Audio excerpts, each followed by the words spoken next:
ಕೆಲಸಕ್ಕೆ ಯಾರಾದರೂ ಅಡ್ಡಿ ಬಂದರೆ ಕಾರಿಯಿಂದ ಹಿಡಿದು ಕಾಜಿ ಕಾಕಿ ಹಾರಾಟ ಬಂದ್ರು ಅವರನ್ನು ಅಟ್ಟಕಸಿಯಾದ್ರು ನನ್ನ ಕೆಲಸವನ್ನು ಮುಗಿಸಿಕೊಂಡ ಬಾ.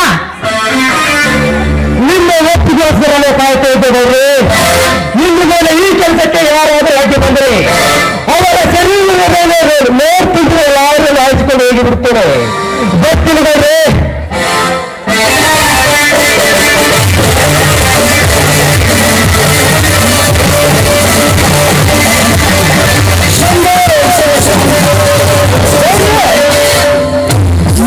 ಅವರ ಕೋಟೆಯ ಕಡಿಯಲಿಕ್ಕೆ ಗುತ್ತಿಗೆ ಕೊಟ್ಟಿದ್ದೇನೆ.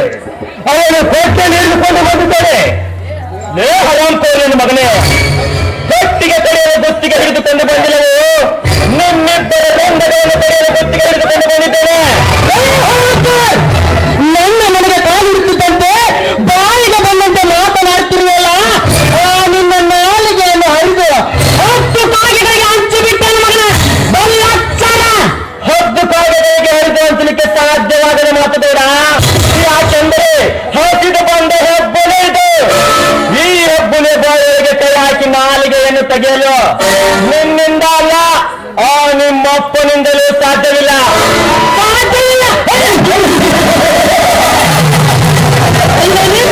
ಹೆಬ್ಬುಲಿ ಸಿಂಹ ಚಿರತ ಗೋರಿಲ್ಲಾಗುವಂತ ಹೆಣ್ಣು ಪ್ರಾಣಿಗಳನ್ನೆಲ್ಲ ಭೇಟಿಯಾಗಿ ಅವುಗಳನ್ನ ನನ್ನ ಊಟಕ್ಕೆ ಬಳಸಿಕೊಳ್ಳುತ್ತಿರುವಾಗ ನೀನೊಬ್ಬ ಮನುಷ್ಯ, ನನಗೆ ನೀನು ದಿನನಿತ್ಯ ನೀನು ಮೋಸ ಮಾಡಿ ಹಿಂದಿನಿಂದ ಪ್ರಾಣಿಗಳನ್ನು ಬೇಟೆಯಾಡಿರಬಹುದು. ಆದರೆ ನನ್ನ ಜೊತೆ ಒಂದೇ ಒಂದು ಕ್ಷಣ ಎದುರಿಗೆ ನಿಂತು ಹೋರಾಡು. ಜಿಂಕೆಯನ್ನು ಕಂಡಾಕ್ಷಣ ಅದರ ಮೇಲೆ ಎಗರಿ ಹಸಿ ಮಾಂಸವನ್ನು ತಿಂದು ಬಿಸಿ ರಕ್ತದ ಕೋಡಿಯನ್ನು ಹರಿಸಿ ನರಗಳನ್ನೆಲ್ಲ ಚಲ್ಲಾಪಿಲ್ಲಿ ಮಾಡಿ ಮನಸ್ಸಿಗೆ ಬಂದಂತೆ ದೊಡ್ಡಿಸಿದ ಹಾಗೆ ನಾನು ನಿನ್ನ ಮೇಲೆ ಎದುರುವಂತೆ ಎಚ್ಚರ ಮಗನೇ,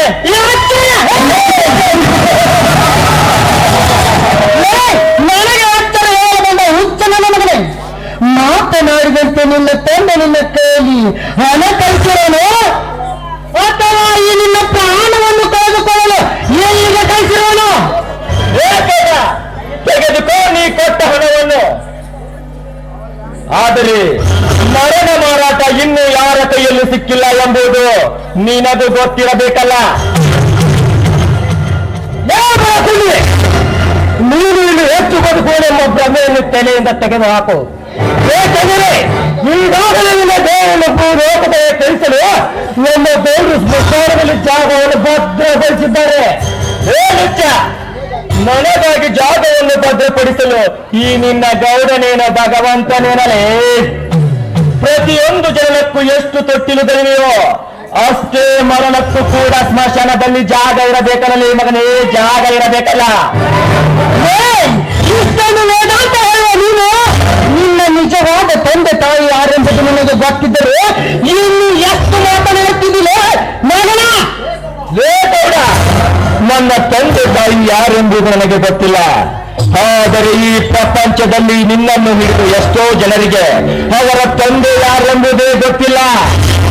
ಒಂದು ನಿಜವಾದ ಸಂಗತಿಯನ್ನು ಹೇಳುತ್ತೇನೆ ಕೇಳಬೇಡ. ಈ ಪ್ರಪಂಚದಲ್ಲಿ ಮನುಷ್ಯ ಪರಿಸ್ಥಿತಿಗೆ ಅನುಗುಣವಾಗಿ ಬೆಳೆದಿರ್ತಾನಂತೆ. ಅದಕ್ಕೆ ನಿನ್ನ ವರ್ತನೆಯನ್ನು ನೋಡಿದರೆ ತಿಳಿಯುತ್ತದೆ ನೀನು ಎಂತ ವಾತಾವರಣದಲ್ಲಿ ಬೆಳೆದಿದ್ದೀಯಾ ಅಂತ. ನಮ್ಮಲ್ಲಿ ಚಿಕ್ಕ ಚಿಕ್ಕ ಹೆಣ್ಣು ಮಕ್ಕಳ ಮೇಲೆ ನಿನ್ನ ಕಾಮದನ್ನು ಹಾಯಿಸಿ ಅವರ ಜೊತೆ ಕಾಮದಾಟವಾಡಲು ಪ್ರಯತ್ನಿಸುತ್ತಿರುವ ಮಗನೇ, ನಾನೇಕೆ ಅವರ ಮೇಲೆ ಕಣ್ಣು ಹಾಯಿಸಲಿ? ನಿಮ್ಮಂತ ಗೌಡಿ ನಡೆದ ಗೌಡಿ ಅಂದ್ರೆ ನಿಮ್ಮಂತ ಬಡವರಿಗೆ ಬಲು ಇಷ್ಟ. ಅದಕ್ಕಾಗಿ ನಮ್ಮಂತ ಶ್ರೀಮಂತರು ಬೀದಿಯಲ್ಲಿ ನಡೆಯುತ್ತಾ ಹೊರಟ್ರೆ ಕಾಮದ ಬೆಣ್ಣೆಯನ್ನು ಬೀಸಲು ನಿಮ್ಮಂತ ಬಡವರ ಮನೆಯ ಬಾಗಿಲು ಯಾವಾಗಲೂ ತೆರೆದೇ ಇರುತ್ತದೆ.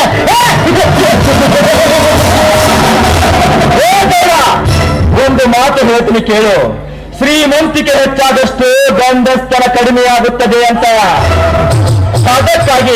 ಅದಕ್ಕಾಗಿ ನಿಮಗೆ ಬೆಣ್ಣೆ ತಿನ್ನಿಸಲು ನಮ್ಮಂತ ಬಡವರ ಮನೆಯ ಬಾಗಿಲುಗಳು ತೆರೆದಿದ್ದರೆ ನಿಮ್ಮಂತ ಶ್ರೀಮಂತರ ಅಡುಗೆ ಮನೆ ನಮ್ಮಂತ ಬಡವರ ಅಂಗೈಯಲ್ಲಿರುತ್ತದೆ ನಮ್ಮಂತ ಬೌದ್ಧರ ಮನೆತನದ ಬಗ್ಗೆ ಮಾತಾಡ್ತೀವಿ. ನನ್ನ ಬೌದ್ಧರ ಮನೆತನಕ್ಕೆ ಇದ್ದ ಮನೆತನದ ಹೆಣ್ಣು ಮಕ್ಕಳಿಗೆ ಇದ್ದ ಸೀನ ನಿನ್ನತ್ತ ಕಡೆ ಒಂದು ಮಕ್ಕಳಿಗೆ ನೀಡಬೇಕು. ನೀನು ಆಡಿದ ಮಾತುಗಳನ್ನು ಕೇಳಿದರೆ ನನ್ನ ಪಾದದಿಂದ ನೆತ್ತಿನವರಿಗೆ ತಗತಗಲಿರುತ್ತದೆ. ಅಂದರೆ ಮಗನ ನಿನ್ನ ಮಾತಿನ ಅರ್ಥ ಶ್ರೀಮಂತರ ಹೆಣ್ಣು ಮಕ್ಕಳಿಗೆ ಮಾತ್ರ ಶೀಲವಿರುತ್ತದೆ, ಬಡವರ ಮನೆಯ ಹೆಣ್ಣು ಮಕ್ಕಳಿಗೆ ಚೀಲವಿರುವುದಿಲ್ಲ ಎಂದು ತಿಳಿದ ಮಗನೇ. ನಾನಾಡಿದ ಒಂದೇ ಒಂದು ಮಾತಿಗೆ ನಿನ್ನ ಪಾದದಿಂದ ನೆತ್ತಿಯವರೆಗೂ ಹಿಡಿದರೆ ನನ್ನ ನಾಡಿಯ ಕಣದಲ್ಲಿ ಹರಿಯುತ್ತಿರುವ ರಕ್ತ ತಲೆ ಕುದಿಯುತ್ತಿದೆ. ಕೈಯೊಳಗಿನ ಕೊಡಲಿ ಕೈ ಜಾರಬೇಕೆಂದರೆ ತಾಯಿಗೆ ಕೊಟ್ಟ ವಚನ ತಡೆ ಹಿಡಿಯುತ್ತಿದೆ ಭದ್ರಾ, ತಡೆ ಹಿಡಿಯುತ್ತಿದೆ. ನಿನ್ನಂತ ಕೊತನೆ ಕುದಿಯುವ ರಕ್ತವನ್ನು ಮಡಗಟ್ಟಿದೆ, ರಕ್ತದ ಕೋಳೆ ನೆರೆಸಿವೆ. ಆ ರಕ್ತದ ತಿಲಕವನ್ನು ಹಣೆಗೆ ಹಚ್ಚಿಕೊಂಡು ಮೆರೆಯುವ ನಮ್ಮ ಗೌಡರ ಶ್ರೀಮಂತಿಕೆ ಮುಂದೆ ಶ್ರೀಮಂತಿಕೆ ಎಂಬುದು ಮಧ್ಯಾಹ್ನದ ಬಿರುಬಿಸಿಲಿದ್ದಂತೆ ಸಾಯಂಕಾಲವಾದ ಕೂಡಲೇ ತಗ್ಗಲೇಬೇಕು. 12 ತಿಂಗಳು 24 ತಾಸು ಬಂಗಾರದ ತಟ್ಟೆಯಲ್ಲಿ ಊಟ ಮಾಡಿ ಬಂಗಾರದ ಗ್ಲಾಸಲ್ಲಿ ನೀರು ಕುಡಿದ ಗಣಿತನಿಗಳ ಪರಿಸ್ಥಿತಿಯೇ ಏನಾಯ್ತು?